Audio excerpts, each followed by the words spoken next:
Good morning, everybody. Here was Sideline Sports, the Sideline Sports crew in the car. We are on the way to the Phoenix Convention Center. We have some business to attend to. We're going to be live on Radio Row. We're going to be doing a bunch of different things today. But we're going to have the show before the show in the car. I got my man, JB, in the driver's seat. JB, say what's up to the people. How's it going? And then we got the crew in the back seat. We got the man. We We got Will, Fago, If Mike and John Carrot Shear. ever tells you to eat a chocolate cake shake, don't do it. Do not do it. 0 out of 10. 0 out of 10 chocolate cake shake. Would not recommend it. Listen, Portillo's is great stuff, but the chocolate cake shake did not go over well by everybody yesterday. And Portillo's, if you're listening, Portillo's was trash. The chocolate cake shake was trash. Do not. It's like, I don't know how I would describe it. It's kind of like drinking. just drink. It's literally like if you put half a bottle of chocolate syrup and you bake the chocolate cake and you just like mixed it together and put a straw. That's what it tasted like. It was disgusting. I would never recommend doing it. Waste of $5. But Forks up. forks up, or forks down, or spoons up, as I like to say. But yeah, we have a lot of stuff going on. But this game next Sunday between the Eagles and the Chiefs, it's going to be a game between two of the teams that were the two number one seeds in the regular season, two of the teams that went 14-3 respectively, and also the two teams that are, these two guys were the top two leading candidates for the league MVP. And not only that, it's the first time in history that you have two starting quarterbacks in the Super Bowl that are both African American. So, guys, what can you say about that? Do you guys think this is something huge that can build on for the success of people at the at quarterback position that are African American? Not just an African American quarterback, just more so on the aspect of advancement of running quarterbacks in general. A lot of people talk a lot of junk about Lamar Jackson, that he can't get it done. He's just a running quarterback. We literally seen two running quarterbacks that actually made it to the Super Bowl. So that proves everything right. You just have to have the right system.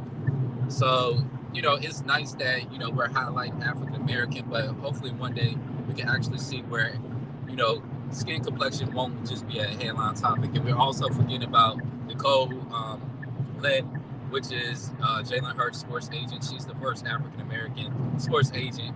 So she's doing big things and stuff like that. And it's nice to see women of color, and it's not just women of color, but women in general are doing big things in the NFL. Absolutely. Listen, 2023, the fact that we still have to speak about that is sad. These two guys are great quarterbacks. I'm glad to see both of them there. Let's not call Jalen Hurts a great quarterback. All right, you can. Jalen Hurts is a great quarterback. Listen, the man has done nothing but face adversity and overcome it. Jalen Hurts is a great quarterback. Jalen Hurts has elevated this team to the next level. It wasn't 1 year. He had a great year the year before. The dude got benched at college, stayed there, came out, and did phenomenal. Transferred to win the Heisman. That dude is a great quarterback. I want that guy on my team. But I'm a Giant fan.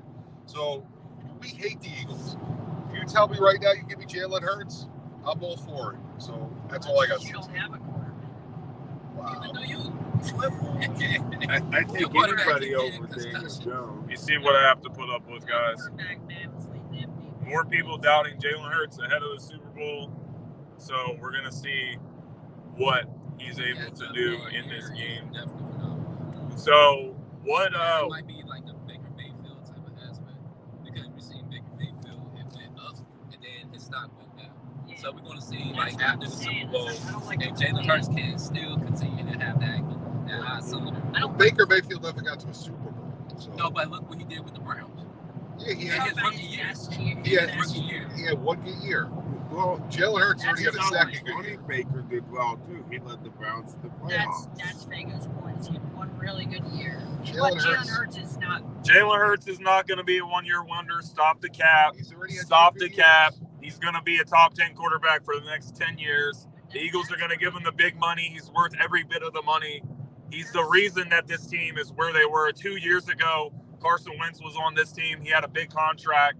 Carson Wentz, this team went 4-11-1 in Jalen Hurts' rookie year. They were using him as a gadget player. They didn't give him a real opportunity to develop himself as a quarterback. They were just making stupid plays and throwing him out there. They actually let him be the starter last year. He got the team to the playoffs, and this year he took another huge step. And he is the reason why this team is where they are. Yes, they brought in A.J. Brown, but every other player on the offense is the same.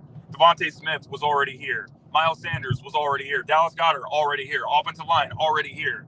So what's the factor that has taken this team to the next level? It's the development of Jalen Hurts that has taken this offense to the next level. Well, that shows how good of a head coach Nick Sirianni is too. I said before the year, this is the Eagles' year. There's nobody in the division that's going to compete with them. Dallas was frauds. The Giants played way over their expectations. Great year. And then you have that other team, which I don't even know what we're going to call them, but they're there too. The Commanders. You know. So I said before the beginning of the year, the team to beat in the division was Philly, and this was the year to get to the Super Bowl. I believe I told you that. If they were going to do it, it was this year. And as usual, JB Ellis is right. I said before the year Minnesota was going to bounce back. Minnesota bounced back. So for all your quote-unquote bounce back, lost in the wild card round to the Giants at home. Yeah, but they were garbage last year. And I said that they're going to come back and do well. I didn't think they were going to win the division. I figured they get a wild card. But and remember, the Packers were bad. Was on the hot seat. He was supposed to be traded. Which I don't understand. And the fans didn't like him. The fans didn't understand how good of a quarterback they had. Because we were trying to go after Deshaun Watson. Forget Deshaun Watson. No, I don't think we actually were trying to go after any of the guys. The fans wanted us to go after guys because they didn't believe in Jalen Hurts. They wanted Deshaun Watson. They wanted Russell Wilson. They wanted Aaron Rodgers. They wanted to draft a quarterback. They wanted, who was it? Kenny Pickett. Guys like that. Like, anyone with sense knew that Jalen Hurts was better than any of the quarterbacks that were coming out of the draft. But Jalen Hurts was coming out of his last year with Oklahoma. Let's say he was coming out of his last year with Oklahoma last year, and then he goes to the draft. He would be the number one pick in the draft. There's no question about it. But look at it from this standpoint too. When the Eagles traded for A.J. Brown in the NFL draft, that gave the Eagles a true number one wide receiver. They absolutely did. Before. So A.J. Brown helped the development of Jalen Hurts. At least that's what I saw anyway, because he had the confidence to know that A.J. Brown would go get that football, which led to development from Devontae Smith and other players to excel, like Smith, Goddard, what's his face, Miles Sanders in the backfield. Mm-hmm. Well, not to mention Gainwell. Kenneth Gainwell's been unbelievable in the playoffs. All the young quarterbacks recently: Josh Allen, Stephon Diggs, Tua, Tyreek Hill. Like, he already had Jalen Waddle, but he got Tyreek Hill. That changed things. Josh Allen got Stephon Diggs. That changed things. Like, all these quarterbacks, it's not that they need a number one, but it definitely helps change the trajectory of their careers. When you give them somebody that they can rely on, somebody that can move the chains for them on number one, that changes everything in helping develop a quarterback. That's why you haven't seen it from Justin Fields throwing the ball. It's because he has nobody to throw to. If you give Justin Fields something like DeAndre Hopkins, something like that, you'll see his passing go up. It'll go up a lot better. You know what I mean? Like, it'll get a lot better. But they have to have an offensive line. Right, but you see my point is all these young quarterbacks have had that number one receiver to kind of help their growth improve. To Josh Allen, Jalen Hurts, all these quarterbacks have needed that. It's not that they can't develop, but that definitely speeds up the process. Well, Chicago. When you're fighting with a 4 or 5 year deal before they get a actual contract, and because once Jalen Hurts gets to that deal, the Eagles are going to have to start, they're going to have to start cutting money somewhere because he's going to get in the 40s. Which is why this is their year. You're watching the Sideline Show, right now. Sideline Sports pre-show before Radio Row. I didn't mean to If you love this great quality content with these great people, make sure you subscribe and follow on Twitter at Sideline Sports 1. Subscribe to the YouTube. We're going to be live from Radio Row all week. We have tons of guests coming to you. We got Will Stein in the back, who knows like every NFL player except Eli Manning. This man is an agent. We got Fago Franklin, who's the most connected man in the NFL. We got John Shear. Fear the Shear. You already know. Who likes the worst team in professional football. Thanks a lot. We're not the Jets. That's Green Bay. Thank you very much. Okay, that was some good talk about the Eagles, but let's take it to the other side. How about Patrick Mahomes this season? Patrick Mahomes is the best quarterback in the NFL. I don't think anybody would argue against that. What he was able to do this season without Tyreek Hill, with all the question marks around, what's Mahomes going to do without Tyreek Hill if he doesn't have like a great receiving core, even though Travis Kelce is still there. Some of these guys are not really household names. Valdez-Scantling, not really a household name. Not saying that these guys are scrubs or anything, but Juju, Valdez-Scantling, Mecole Hardman, guys like that. You trade for Kadarius Toney in the middle of the season. These guys are not household names. But right. Patrick Mahomes still had one of the best seasons of his career, and he's likely going to win the MVP. So how impressive is it to see what Mahomes has done? Well, a lot of people preseason counted them out. Especially Bart Scott. And that was absurd and idiotic. Anybody that would count out Patrick Mahomes and Andy Reid doesn't cover football. They're just looking for shock value. And that's garbage. Don't watch stuff like that. Watch Sideline Sports. Subscribe now. Don't waste your time with stupid stuff. If anyone says that, the Chiefs are done, while Patrick Mahomes and Andy Reid are still there, just don't even listen. That's really all I can say. Like I said, look, Mahomes got so many touchdowns this year where he just dumped it off to Jerick McKinnon on a 1-yard screen pass. That's a 56-yard touchdown. Like, come on, what are we doing? We're just giving him all this credit. And how about Pacheco out of Rutgers all of a sudden? That Mahomes always has. The defense was really good for him. Rutgers. The running game ended up being really good. The system's really generous to him. He has Travis Kelce. This guy always has, all of the help in the world. I want to see him in a system that's not Andy Reid's. And then let's see how this guy probably has more touchdowns this year of 2 yards, 5 yards or less, and dump offs. So you want to see Mahomes on another team, which is never going to happen. Oh, no. He dumps off so many touchdowns and gets so many. So I want you to tell Lee Steinberg, if and when he comes to our table, that you want to see Mahomes on a different team. Sure. Okay. Well, and when Lee gets up and leaves. Andy Reid retired. Let's see what he does with the new coach, new system.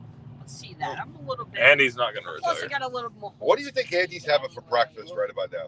Probably cheeseburger. Some kind of cheeseburger, bro. For breakfast? Tortillas. He eats it for breakfast, lunch, and dinner. Wow. Well, Andy's my hero. Never had a true number 1 wide receiver in Philadelphia. He had Terrell Owens. Terrell Owens was 1 year. But so what? He was still there. He was the reason they got to the Super Bowl. Terrell Owens was the reason the Eagles got to the Super Bowl. Yes. A receiver. 100%. Time out. I want have that catch, that fourth down catch. You realize that a receiver can't get the ball to himself. He can't block the defense. Can't tackle. So you're saying McNabb? You're telling me McNabb was the reason? I'm saying a quarterback's always more of a reason than a receiver. Always, because who's involved with more percentages of plays? So let me ask you this. Don't go that route. Don't do that. We had, when McNabb was injured, we had Jeff Garcia. Did he take us to the promised land? Okay, so Nick, what about Nick Foles? So was Nick Foles the greatest thing ever? He got us. He was during those playoffs. He was during that time. Nick Foles wasn't on the Eagles when Andy Reid was the head coach. Yes, he was. Andy Reid drafted him. He was only there for 1 year, but he was still there. But I know what Will is No, saying. I'm talking about like for the 2000. Show people some of the desert as we're talking. When the Eagles won the Super Bowl, it was yeah. Jefferson was the head Oh, coach. dude, you want to come a little closer? Not Andy Reid. Exactly. Yes, Andy Reid drafted. What's his face? So Doug came from Andy Reid's coaching tree. There you go. Yep. Everything circles back to Andy Reid. or Bill Belichick. That's why Andy Reid's actually the best coach Well, actually, in the league. Everyone says Bill Belichick this, Bill Belichick that, but Bill Belichick has a losing record without Tom Brady, which is why I don't think Bill Belichick is the greatest. He's not the greatest. He's not the greatest of all time. Anybody's career would take a hit if they lost Tom Brady. Like, let's not, you know what I mean? Like, I'm saying, look at the coach he was with the Cleveland Browns. and that's Before he came his to coaching New England, tree he is still had a garbage. losing record. Here's a perfect example of a good quarterback, bad head coach. Jim Caldwell from the Colts. 2009, Colts went 13-3. They go to the Super Bowl. When Peyton Manning gets injured, they go like 3-13, have the #1 pick. Jim Caldwell gets fired, goes to the Detroit Lions. Sure, they have a couple good seasons, but Jim Caldwell wasn't a good head coach. He had a good quarterback in Peyton Manning. That's it. All I'm saying to you is this: Bill Belichick is not the genius that the world thinks him to be. He's a defensive genius. He's definitely a defensive genius. I think the problem with Belichick is he's a GM and the coach. You need to just not be the GM. He'll be fine as a coach if he just lets somebody else do the GM. You can't do both. Hey, We've tell seen that to that. Jerry Jones. That was literally about. Yeah, how's that working out? Like, He's a billionaire. I don't think he has any yeah, problem. we're talking about winning. All right, Damn, man. all right, here's the question. Do you honestly think every owner in the NFL cares about winning? You should. That's Not my question. My question is, do you think every owner in the NFL cares about winning? Just filling Absolutely not. I mean, Jerry you could. cares about winning, Just filling them seats. but he cares so much that he also thinks that he's God's gift to the world when it comes to. Jerry does not care about winning. Jerry cares about making headlines. He cares about people talking about the Dallas Cowboys. He does not care about the Cowboys winning. He is satisfied with the rings that he already has. So now he doesn't care. That's why he goes out and says stupid stuff like, the Cowboys are building for the long term and stuff. What do you mean you're building for the long term? You've been losing in the divisional round for the last 28 years, and you're going to talk to me about your building for the long term. How long is the long term? 40 years? 50 years? When are we actually going to see something from the Dallas Cowboys? So Jerry knows that. Jerry knows that's a bunch of crap. So he's saying it to get shock value, to get people talking about it, which people are doing, which I'm doing. So I'm doing what he wants. But at his age, like, you can't, like, he's gonna die eventually. Like, he's in, what, in his 80s or whatever? Like, He's gonna die eventually. Everyone dies. Jeez, Everyone bro. dies. That dies. Not being honest. That was a little bit dark though. Like, desperate. Who doesn't die? Another Super Bowl before he dies. Like, it's realistic. No, he doesn't. If he wanted to, He he wants would to get build- a better head coach. And He would wants get a to better build new quarterback. stadiums and be responsible for the financing so he can make You can't money. tell me he's not desperate at this point. After seeing his division rival go to all these Super Bowls and Eagles, the Giants won 2. Since they won their last one, the Cowboys, the Giants and Eagles have dominated that division. What And the Cowboys have been irrelevant. what I think team he is wants to go worth the out most that in the way. NFL? Huh? What team is worth the most if you were going to sell right now in the the NFL? Cowboys. Exactly. That's all Jerry cares about. Winning is a bonus to these guys. But at his age and with him seeing his division rivals do that to him and embarrass him, you think he wants to go into his coffin like that? No. Embarrass him. No. Embarrass him. The Giants and Eagles have embarrassed the Cowboys since they won their last championship. All these championships between the two of them and Super Bowl appearances and conference championship appearances between the Giants and Eagles, the Cowboys haven't had one conference championship. Come on, you think Jerry wants to go out that way? Hell no. He has all the money in the world, but you think he wouldn't give that up just for one more Super Bowl? I guarantee he would give all that up for one more Super Bowl. I disagree I completely. guarantee he would. I disagree. Doesn't seem like he would. Because if he would have hired the right coach. He wouldn't be the GM. But he thinks that he's a good GM. That's the thing. So he's delusional. What you're saying? Yes. If he just gets out of the way, which he can't, because he's. Which he can't, and he won't. Can't because he thinks he knows everything. And he won't. He thinks he's God's gift. He knows everything. And we all know that, but he lives in his own world. So. You have to get over one more, Jed. Jed. You. I'm Joe. JB. I'm definitely not Jed. Jim or Jen? I thought you said Jed. There's no Jeds in the car, people. No, I said Jay. Oh, Jay. No. I don't even know what's going on right now. So let's take a transition. Who was the most surprising player to you guys in the NFL this season? JB, we'll start with you. Great question. I go Michael Parsons. I wasn't expecting for him to dominate the way he did. Okay. All right, John? Yeah, I would have to go Jamal Williams, man. I mean, he broke Barry Sanders' record for touchdowns in a season.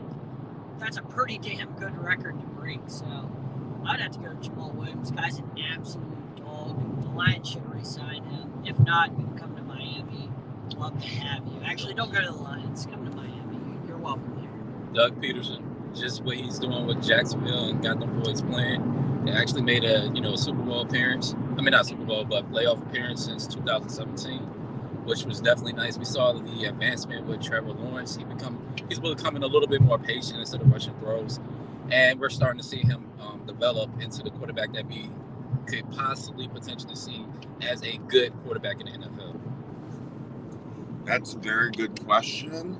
I'm going to have to say Jalen Hurts, honestly, because I knew he was a good athlete, but I didn't see him progressing up to the level that he has so quickly.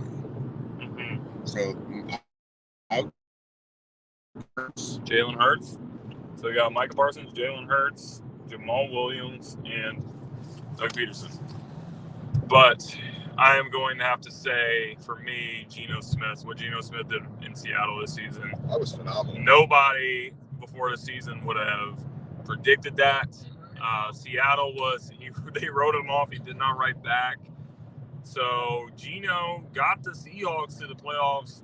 Obviously, the Seahawks traded Russell Wilson. The Denver Broncos are the team that were supposed to, Russell Wilson was supposed to put them into Super Bowl contention. But they were one of the worst teams in the league. While Seattle was really good, but people thought Seattle would be the team that struggled the most. But it was the other way around. Denver stunk, and Seattle actually made it to the wild card round. So not to cut you off, but question for you. Yep. Right? Nathaniel Hackett was the worst coach, I think, in NFL history. Competing with Urban Meyer, sure. So with the way he coached, do you not feel that maybe Russell Wilson just didn't want to play for him?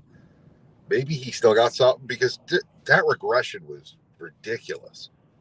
I mean, Hackett, we all know, think about, managing the game clock. Kids learn how to manage game clock by playing Madden. I was 7 playing football on video games. I knew how to manage the clock. So at the end of the game. They had video games in the 50s, JB? Whoa. You're killing me. We didn't have Madden back then. We had Tech Mobile and all sorts of good games. Well, the Broncos got Nathaniel Hackett because they thought they were going to get Aaron Rodgers. Yep. That's exactly why they went after him. And you see, there's already the flawed system. Who wants Aaron Rodgers? Well, that's a stupid thing to do. You should get Rodgers before you get Hackett. And if you don't get Rodgers, don't get Hackett. That was because if that's the only reason you're going to get Hackett. So, basically what we're saying is we're giving Russell Wilson a pass for being trash. I'm not. He was awful. No, he was awful. But I'm just saying there's reasons sometimes behind it. Because so is Sean Payton going to change everything for him, do you think? I think he'll play better, yeah. He'll play better, but he won't be the He'll play better, but will he ever be as good as he was? Yes. No. Jerry Jeudy has to step up. Yes. He has to step up. Like, you go out there, get draft a guy like Jerry Jeudy. Coming out of college, he was phenomenal. And Cortland Sutton. And exactly, yep. And my whole thing is dropping balls and being inconsistent is not going to do it. Like, I think he should, there should be a little heat under his ass as well. So what you're saying, Jerry Judy's like the next Troy Williamson? Yeah, I can see that. Yeah, because Troy Williamson was hyped at South Carolina, and then he goes to Minnesota, and he couldn't catch a Always goal. back to the Vikings. and then also they don't have a running back. They need to actually, either draft a running back or get somebody. Oh, no. But it's okay. Devontae- The Vikings, Devontae Williams is really good. He just was hurt. Everybody forgot about it. The Vikings have a real superstar in Jalen Rager, so they don't have to worry about their receivers anymore. Wow. Devontae's really good for Denver. The superstar is Justin Jefferson, which Philadelphia Oh, here we passed go. him at 21. Imagine if Justin Jefferson was on the Eagles at Oh, 21. jeez. Oh, Imagine my if goodness. A.J. Brown and Devontae Smith were on the Eagles. Oh, wait, they are. Good one. I don't even know my receivers' names. Look, Yeah. Who, Darius Slayton, I'm not counting him. Isaiah Hodgins. Saquon Barkley. He was like an undrafted guy that you guys picked up. He was pretty good. You know, he was. Hey, you guys decent. spent $18 million on Kenny Galladay. I'm not going to lie. Your guys' receivers kind of suck. Yeah, they can. Oh, they're horrible. The Giants suck. They're horrible. That's why I was surprised they even made it to the playoffs. They played above their heads. No, Brian DeBall did a great job, bro. Daboll's a great coach. Well, let's hope he's a great coach. He did really great year one. I hope He turned the team around. Yes. He Daniel changed the Jones. culture. That first game against the Titans, go for 2. Totally changed the culture of the team. So, do you want to build around Daniel Jones or No. just leave him? No, 2 years. 2 years of finding a quarterback. We're stuck with him because we did this good. Had we had the year I was hoping for, 5 or 6 wins, we They would have got rid of him. we would have had a chance to draft somebody. Now we're stuck. stuck in that Hey, you guys mediocrity. can still draft Anthony Richardson from Florida. No, don't do that, please. I'm a Florida fan. Don't do that. You don't want that. The guy's like 4 or 5 years away from being an NFL quarterback. Yeah, I don't know. The draft. I don't know who in college I'd want anyway. There's nobody that's in the pros that I want. I mean, if they could get like a Lamar, that would always be a go-to. But they don't have the offense for Derek it. Carr would be a nice stop. No. For, They could for keep the Dan- Giants, get him a receiver. That'd be a nice stop. I'd rather keep Offensive Daniel ends. Jones. Damn. You don't think the offense could work with Lamar and Saquon Barkley, zone read? I think that would work. That would work, dude. Without the offensive But line, again- we'll kill Lamar. But again, Lamar wouldn't have a receiver to throw to. And Well, that's he the other doesn't one. have. don't What does have he? one right now. What does he have in Baltimore? I mean, I like Lamar. I like to see him live. That offensive line, forget. I'd like to see Lamar with an actual number 1 and see what he does. That's what. He I had That's a what I would number like to see as well. one. Hollywood Hollywood Brown Brown's is not- horrible. he's not a That's number why. one. That's why he got traded to Arizona. Once again, you're watching the pre-show on Sideline Sports Network. If you like, subscribe on YouTube. Got James Tatum, Fago Franklin, Will Stein, John Shear, Ooh, Yeah. you know me. Fear the and of sheer. course myself, JB Ellis. We're about to get to the convention center, so we're going to sign off. We'll be live on Radio Row in about less than an hour. There's Chase Field. Make sure you Gotta get all the equipment set up. We'll be live on Radio Row. Gonna have a bunch of guests. Gonna have a bunch of stuff going on. So be on lookout, and we'll see you guys over there.